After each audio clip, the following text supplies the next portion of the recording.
Queridos, de 15 em 15 dias, nós aqui estamos tendo um trabalho específico para casais. No próximo dia 4 agora do mês 6, nós teremos um culto especificamente para casal, para casamento, onde nós iremos abordar temas que falarão a respeito de casamento. Então, se você deseja ver o teu casamento, a tua família edificada, no próximo dia 4 agora do 6, na sexta-feira, primeira sexta-feira do mês de junho, às 19h30, aqui no Salão Aprisco, nós teremos um culto para casais, e você é mais do que convidado em nome de Jesus. Abra sua Bíblia comigo no Evangelho segundo escreveu Mateus, capítulo de número 5. Pode ser melhor, em nome de Jesus. Abra sua Bíblia comigo no Evangelho segundo escreveu Mateus, capítulo de número 5. Glória a Deus, que alegria poder ouvirmos a voz do Senhor, porque a Bíblia diz que lâmpada para os nossos pés é a tua palavra e luz para o nosso caminho. Quando nós ouvimos a palavra de Deus, quando nós ouvimos a voz do Senhor, automaticamente nós estamos recebendo direcionamentos para poder termos uma vida abençoada. Isso não quer dizer que nós não enfrentaremos lutas, não quer dizer que nós não enfrentaremos momentos de dificuldade, mas nos mostra que, mesmo no meio da luta, mesmo nos momentos de dificuldade, o cuidado de Deus é realidade sobre a nossa vida. Então nós precisamos entender isso nessa noite. O segredo de ter uma vida abençoada, de poder ter o cuidado de Deus, é vivermos segundo a palavra dEle. Eu preguei no domingo aqui, eu tive a honra de poder ministrar no domingo aqui, e falei sobre resiliência. A física fala que a resiliência é a capacidade de algumas coisas receberem ou não sofrerem nenhum tipo de dano ou ruptura.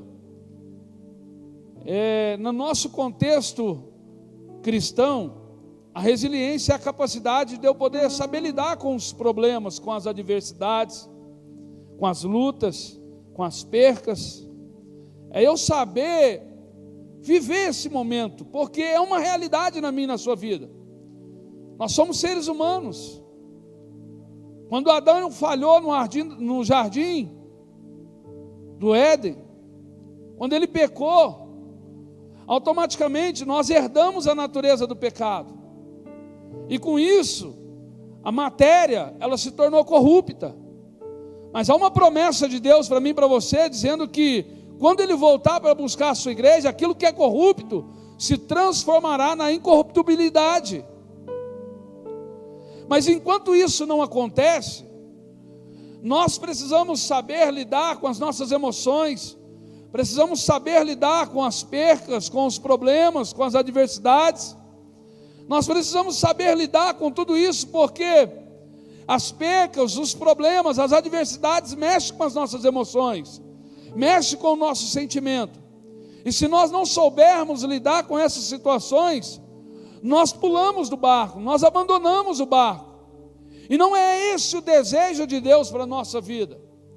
O desejo de Deus é que nós venhamos permanecer no barco, tendo a capacidade de lidar com os problemas. Mas como que eu vou adquirir essa capacidade, pastor? Paulo disse que a graça de Deus, é ela quem nos capacita, é ela quem nos dá condição.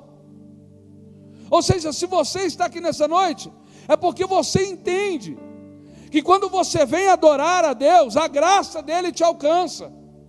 E quando a graça dele te alcança, ela te capacita a lidar com os problemas. É por isso que você precisa a cada dia mais desenvolver a sua fé de forma racional. Porque Paulo, ele agiu dessa forma, a ponto de entender que as lutas que ele enfrentava não se comparava ou não se compara com a glória que um dia Deus iria revelar sobre a vida dele.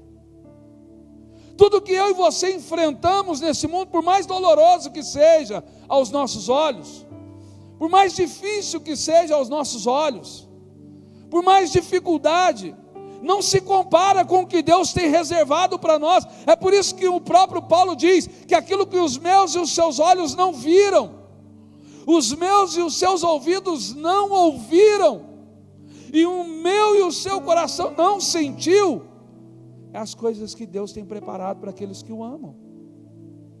Deus tem reservado algo para você, querido, tão maravilhoso, que se você entender hoje, você pede para Ele: me leva, me leva. Eu sei que a minha família vai sentir com a minha ausência, mas eu quero estar aí, porque o que está aí é melhor do que está aqui. Mas não é sobre isso que eu quero falar. O que eu quero dizer para você é que nós precisamos estar atentos à palavra de Deus.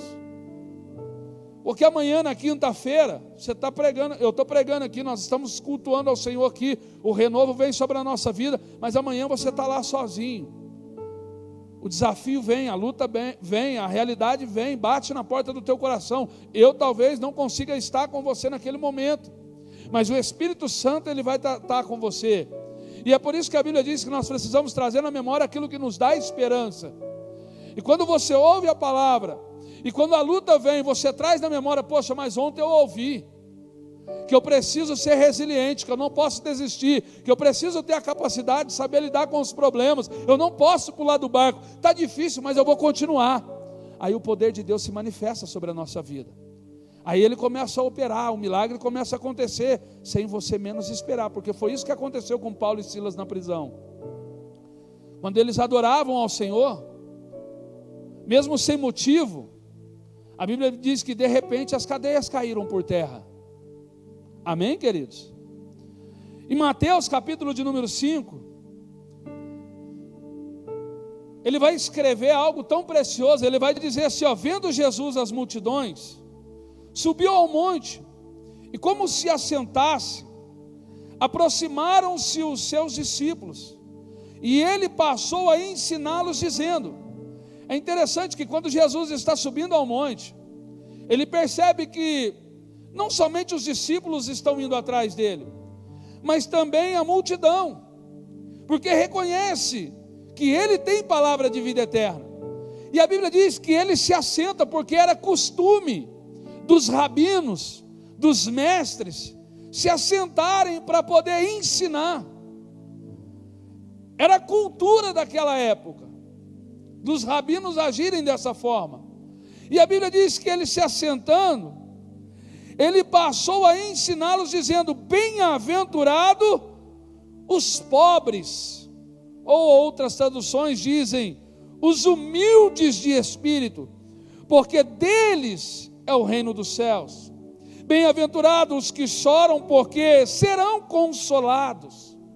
Bem-aventurados os mansos, porque herdarão a terra. Bem-aventurado os que têm fome e sede de justiça, porque serão fartos. Bem-aventurados os misericordiosos, porque alcançarão misericórdia. Bem-aventurados os limpos de coração, porque verão a Deus. Bem-aventurados os pacificadores, porque serão chamados filhos de Deus. Bem-aventurados os perseguidos por causa da justiça, porque deles é o reino dos céus. Bem-aventurados sois quando por minha causa vos injuriarem e vos perseguirem, e mentindo disserem todo mal contra vós. Regozijai-vos e exultai, porque grande é o vosso galardão nos céus. Pois assim perseguiram aos profetas que viveram antes de vós. É interessante que, ao olharmos para esse capítulo de número 5 do Evangelho de Mateus, nós vamos ver Jesus em um grande discurso, que é o discurso do Sermão do Monte. E é nítido quando você para analisar, quando você para olhar com os olhos espirituais, quando você deixa de ler como um simples livro, ou como um jornal, e passa a ler como um manual de vida, como as Sagradas Escrituras, é nítido que você consegue entender o propósito ou o interesse de Jesus, ao ensinar os discípulos e a multidão, porque o propósito dele é centralizar na vida espiritual e moral, não somente da comunidade judaica, mas na vida da igreja. Jesus quer trabalhar na vida espiritual, não somente da comunidade judaica, mas na vida da igreja. Ele quer trabalhar na vida espiritual e na vida moral. Jesus, ele vem trazendo as boas novas e quebra o protocolo, porque os judeus estavam presos na religiosidade, os judeus estavam presos na cultura da Torá, da lei. Prova disso que você vai ver em Mateus capítulo, no próprio capítulo de número 5 e verso de número 20, Jesus vai falar assim, porque vos digo que, se a vossa justiça não excederem muito a dos escribas e fariseus, jamais entrarei no reino dos céus. Porque os escribas e fariseus vivem de aparência, estão presos na religiosidade, mas a justiça de vocês precisam sobressair a deles, precisa ser diferente, precisa ser conforme a justiça do reino de Deus. É interessante que o próprio livro de Mateus, capítulo de número 15, verso de número 2, Jesus vai continuar falando a respeito disso, porque essa é a ideia de Jesus, de trabalhar na vida espiritual e moral, para que de fato eles possam viver a realidade do reino, porque uma vez que se vive a realidade do reino, as janelas do céu estarão abertas sobre a nossa vida. Só que eu preciso entender que o fato da janela dos céus estar aberta sobre a minha vida, não quer dizer que vai acontecer no meu tempo, na minha hora, porque afinal o tempo de Deus é diferente do meu e do seu. Em Mateus capítulo 15, verso de número 2, vai dizer: porque transgridem os teus discípulos a tradição dos anciões? Olha o que eles estão falando com Jesus. Ô Jesus, os discípulos do Senhor estão transgredindo a tradição, a lei, os profetas. Eles disseram para agir de uma forma, mas eles estão agindo de outra. Aí continua dizendo: pois não lavam as mãos quando comem. Está errado, Jesus. Aí Jesus olha para eles e fala assim: beleza, vocês querem lavar a mão antes de comer, querem seguir a tradição, mas o coração está podre. Não adianta, está vivendo de aparência. Não é esse o conceito do reino para a vida de vocês. Não é essa a ideia de Deus para a vida de vocês. Ele enviou o seu Filho unigênito para poder resgatar, para trazer de volta a comunhão, para trazer de volta o relacionamento.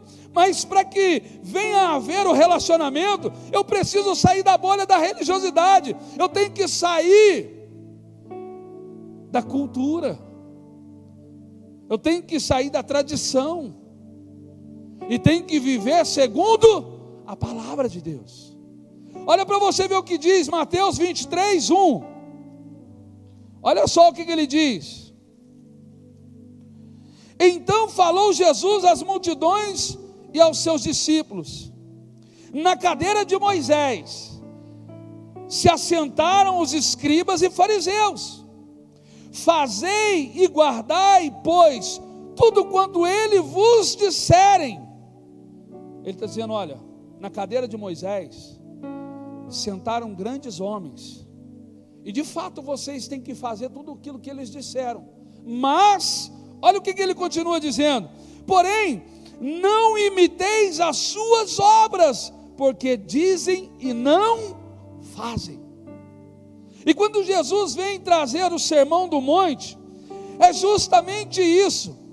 Os judeus eram muito tradicionais, estavam presos na religiosidade, na lei. Jesus tem o desafio de construir todo o conceito errôneo, trazendo um conceito verdadeiro do reino. Aí ele começa a dizer: bem-aventurados os humildes ou os pobres de espírito. Ele não está dizendo uma pobreza material, financeira, econômica. Não tem nada a ver com isso. Jesus não está relacionando essa pobreza a uma condição financeira. Jesus está mostrando, ou está falando Jesus está falando, o propósito de Jesus é que nós venhamos entender, quando ele fala dessa forma, que nós precisamos ter um coração aquebrantado, um espírito aquebrantado, um coração aberto. Nós precisamos imitá-lo, nós precisamos agir com simplicidade, com humildade, com mansidão e bondade, porque o orgulho é uma das raízes do pecado, mas a humildade de espírito é uma das raízes da virtude de uma vida cristã. E Jesus, ele olha e fala assim: olha, não adianta você conhecer a lei de ponta a ponta, mas o coração está cheio de amargura, cheio de ódio, cheio de raiva, cheio de rancor, cheio de vaidade. Não, bem-aventurado, feliz, alegre, é os pobres de espírito, aquele que tem um coração aberto, aquele que tem um coração aquebrantado, aquele que está sensível à minha voz, aquele que está disposto a viver segundo a minha palavra. É interessante que quando você olha, você vai ver que cada bem-aventurança que Jesus fala, ele vai falar de como ser feliz. Porque se você for olhar, estudar o significado de bem-aventurado, Jesus está falando que você é uma pessoa feliz, bem alegre. E Jesus, quando ele fala da bem-aventurança, ele fala de como ser feliz. Essas palavras não prometem gargalhadas, prazer, nem prosperidade terrena. Jesus põe de cabeça o conceito terreno da felicidade. Ele está falando: olha, para você ser feliz, você tem que agir totalmente ao contrário do mundo. Para você ganhar, você tem que perder. Para você ter vida, você tem que morrer para o mundo. É diferente. O conceito é diferente. O mundo está na direita, nós estamos na esquerda. Ou não, nem agora nós estamos na direita. Não é na esquerda não. Não é não? Misericórdia. O mundo está na esquerda, nós estamos na direita. Amém? Ele está falando assim: olha, é diferente. Para você ser feliz, você não precisa ser rico financeiramente. É bom, te traz uma liberdade financeira, traz. É legal, é pecado você buscar uma liberdade financeira? Não. Mas ele está dizendo assim: ó, se você quer ser feliz, tenha um coração aquebrantado, tenha um coração sensível, não seja duro de coração, não crie ou não viva a sua vida baseado nos seus conceitos, nos seus valores. Não dependa da sua condição, mas dependa exclusivamente de Deus. Porque bem-aventurado, feliz.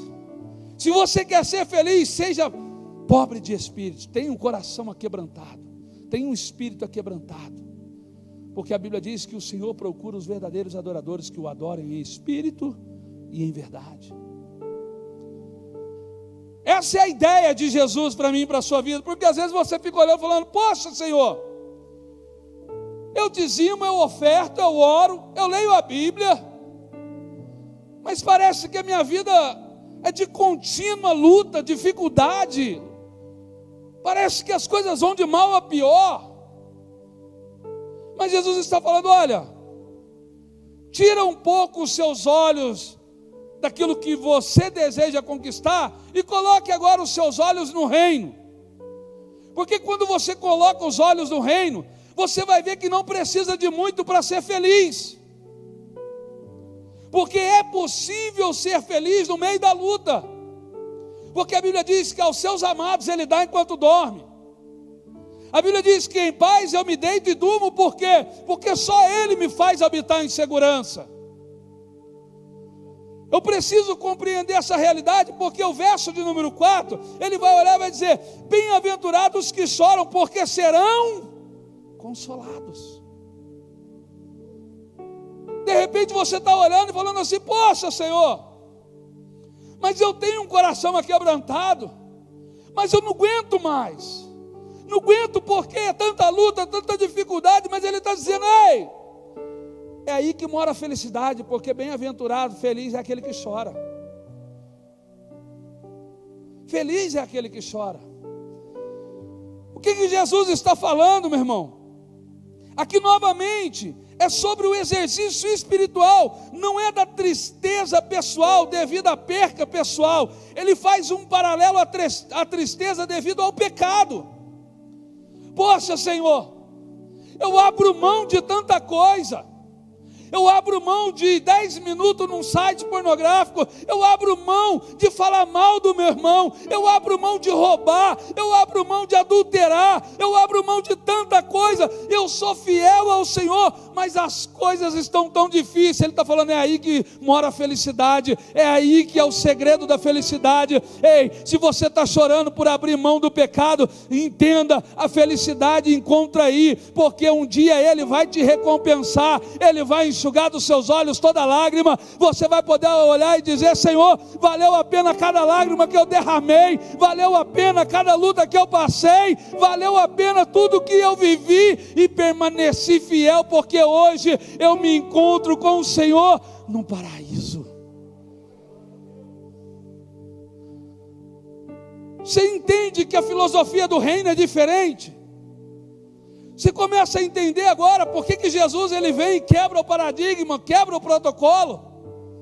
Você começa a entender a ideia de Jesus. Ele começa a confrontar os escribas, os fariseus, justamente quando ele sai da contramão, quando ele sai da mão e entra na contramão, quando ele inverte. Ele está falando, não adianta conhecer a Torá, não adianta conhecer a lei, mas o coração está podre. Aí ele vai continuar dizendo, o verso de número 6, bem-aventurados os mansos, porque herdarão a terra. Olha o que diz Salmos de número 37, 11. Você está entendendo até aqui, sim ou não? Amém? Salmos de número 37 e verso de número 11. Porque talvez você tenha dito há algum tempo, poxa, está difícil. Mas está difícil dar glória a Deus. Porque ele vai dizer assim, olha, mas os mansos herdarão a terra e se deleitarão na abundância de paz. Você quer herdar a terra, irmão? Seja uma pessoa mansa. Não entre na esquerda, vá na direita. Aonde Jesus está falando, eis que eu coloco diante de ti o caminho da bênção e da maldição. A direita talvez tenha muito quebra-mola, tenha muito buraco, tenha muito obstáculo, mas vale a pena cada obstáculo, cada quebra-mola, cada buraco que você enfrenta. Porque ele vai dizer que as pessoas que padecem o mal, sem se deixarem ser contaminadas pelo espírito de amargura, mas com paciência, possui qualidades aprovadas por Deus. Ele está dizendo, ó, se você tem a paciência, e não permite que o mal produza uma raiz de amargura no teu coração, mas se você é manso, você vai herdar a terra, e vai desfrutar de abundância de paz. Só que é interessante, porque você olha para o mundo natural, você vai ver que toda competição para a pessoa se tornar campeã, ela tem ali uma etapa a ser concluída, ela tem que vencer algumas partidas, ela tem que superar alguns paradigmas. No reino de Deus não é diferente. Eu preciso vencer algumas etapas, e uma das etapas é a amargura. É quando o inimigo chega e fala assim, cadê o Deus que você serve? O Deus que esse pastor pregou, que é Deus de milagre. Por que a tua vida está dessa forma? Por que o teu casamento está assim? Mas nesse momento, quando você age com mansidão, não permitindo que a amargura domine o seu coração, as promessas de Deus começam a alcançar a sua vida. Porque a Bíblia diz que céus e terras passarão, mas a palavra dele não. Fiel é Ele que prometeu para poder cumprir sobre a tua vida. Porque se Ele não cumprir sobre a tua vida, então em vão é porque eu estou, em vão é a minha presença aqui nessa noite. Porque Ele fez na minha, Ele tem feito na minha. Ele tem feito na minha e vai fazer na sua. Aí ele vai continuar dizendo, verso de número 7, lá em Mateus novamente. Ele vai continuar dizendo: bem-aventurados os que têm fome e sede de justiça, porque serão fartos. Jesus usa essa analogia mostrando que devemos sentir essa necessidade espiritual.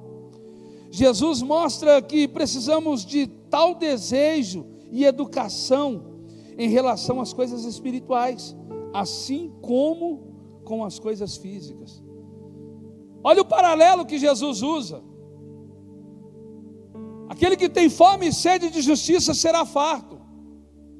Quando o teu corpo ele sente fome ou sente sede, você já adaptou ele, você já fez ali uma disciplina, para que quando ele agir ou reagir, mostrando para o seu cérebro que ele está precisando de um alimento físico, o que você faz? Você vai lá e alimenta ele.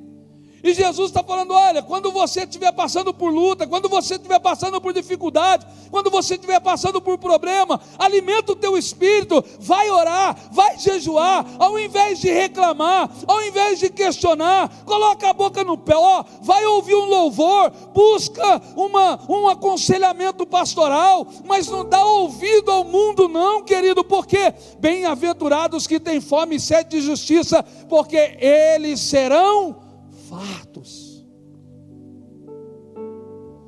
Imagina se toda vez que a luta bater na porta da minha casa, eu começar a questionar, eu começar a murmurar, eu começar a indagar com Deus, falar, pô Deus, eu não estou entendendo não, eu faço tanta coisa, eu tenho tentado ser diferente, mas parece que quanto mais eu tento ser diferente, mais as lutas vêm. Eu estou adorando a Deus pelo que Ele faz ou pelo que Ele é? Você começa a entender que Jesus ele vem desconstruir um conceito de religiosidade e traz um conceito bíblico, um conceito segundo o reino de Deus. Ele está falando, muitos sentaram na cadeira de Moisés e ensinaram, e de fato o que eles ensinaram é verídico, é verdade. Vocês precisam viver o que eles ensinaram, mas não façam o que eles estão fazendo, porque eles estão fazendo errado. E Jesus está falando para mim e para você, olha, não fica olhando para a vida dos outros não, olha para as escrituras, porque ela nos ensina que quando a luta vier, se eu tiver com dificuldade, se eu tiver com problema, é só eu alimentar o meu espírito, porque quando eu alimento o meu espírito, eu sou fortalecido, eu preciso entender isso nessa noite. Nós não temos tanto tempo, mas eu quero falar só de mais um. A Bíblia diz, bem-aventurado, verso de número 8. Bem-aventurados misericordiosos, porque, verso de número 7, perdão, porque alcançarão misericórdia.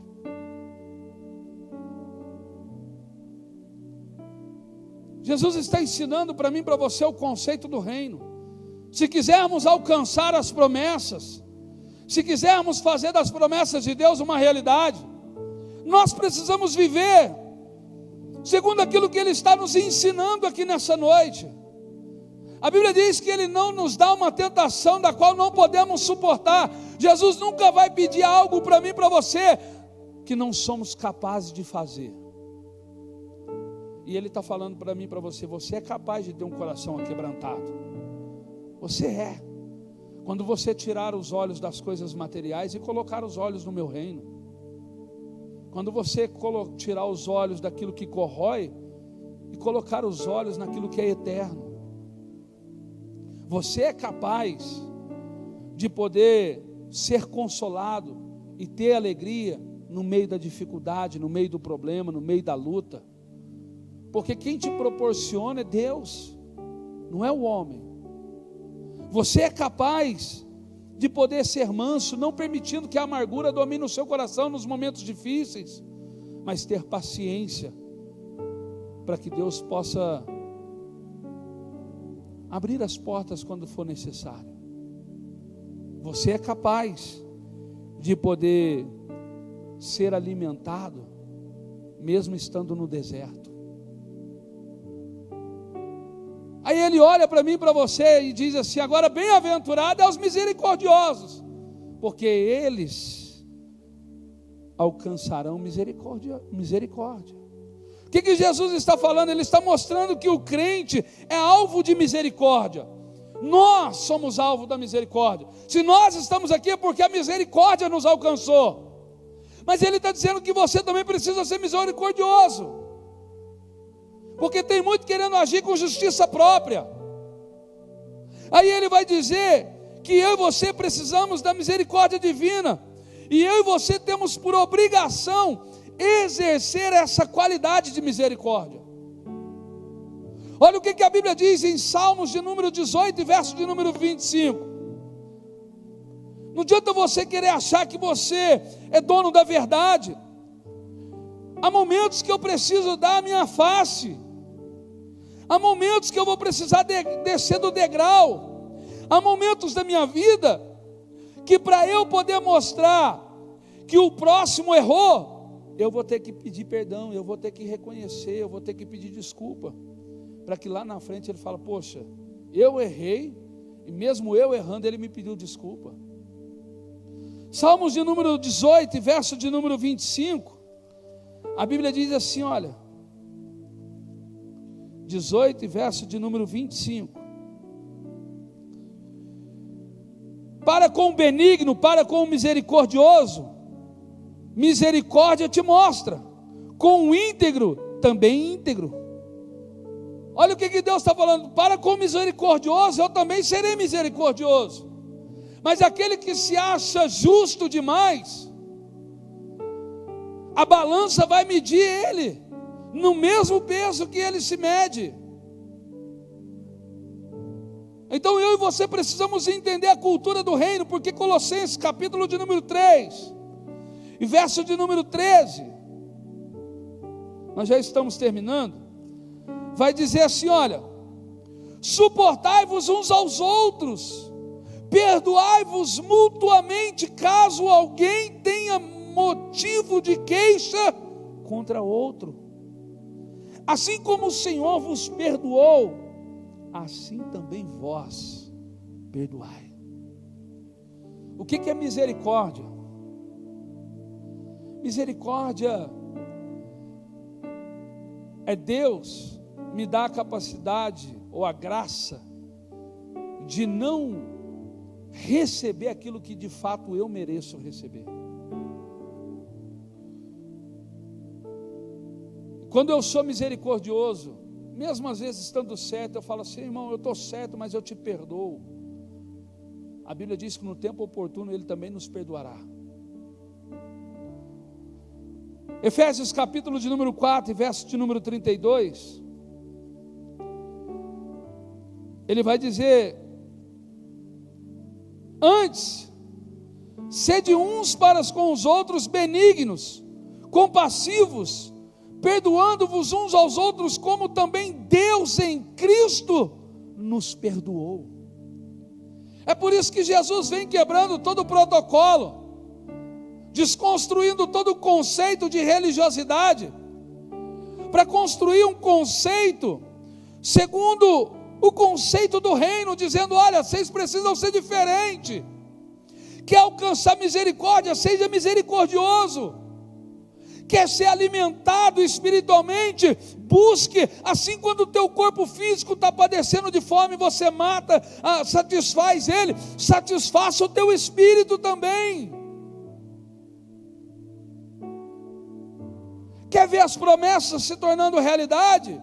Viva segundo a palavra. Não sei como você entrou aqui hoje, não sei como está a tua vida, a tua casa, a tua família, mas eu quero te dizer: o Senhor te ama, meu irmão. Prova disso que Ele trouxe aqui, a Bíblia diz que Ele só corrige a quem Ele ama. Por que você corrige o teu filho? Por que você corrige o teu esposo, a tua esposa? Por Por que às vezes você é duro com ele ou com ela? Porque você o ama. Porque se você não o amasse, você deixava ele se afundar com as próprias escolhas, com as próprias atitudes. Mas o teu amor é tão grande por ele ou por ela, que você olha e fala assim: não haja dessa forma, não faça dessa forma, não entre por esse caminho. E Deus te trouxe aqui para dizer: olha, quer os milagres, quer as promessas, viva segundo a cultura do reino. Mas como viver a cultura do reino, pastor? Lendo as Sagradas Escrituras, aprendendo com as Sagradas Escrituras, entendendo as Sagradas Escrituras. Porque como eu falei no início, o salmista diz: lâmpada para os nossos pés é a tua palavra, e luz para o nosso caminho. Então, se você quer ser abençoado, viva segundo isso aqui, meu irmão. Ande segundo isso aqui, haja segundo isso aqui, que você verá as maravilhas de Deus sobre a tua vida. Amém, queridos? Fica de pé no seu lugar, por favor. Na semana que vem nós damos continuidade nas bem-aventuranças, com a graça de Deus. Convide mais alguém para estar aqui, chame lá a sua família, os seus amigos, seus vizinhos, porque é tão maravilhoso ouvir a palavra de Deus. É tão maravilhoso saber que quando eu vivo segundo a palavra de Deus, Ele é fiel comigo, porque Ele tem compromisso com quem tem compromisso com Ele. E é isso que Jesus está falando: olha, entenda o segredo do reino, entenda o conceito do reino. Não é religiosidade, não é placa de igreja, é segundo a minha palavra, segundo os meus princípios. Amém, querido? Feche os seus olhos, por favor.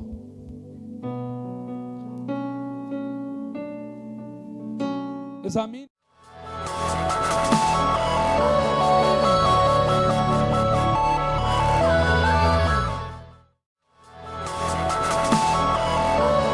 Condenação. O Senhor está aqui nessa noite te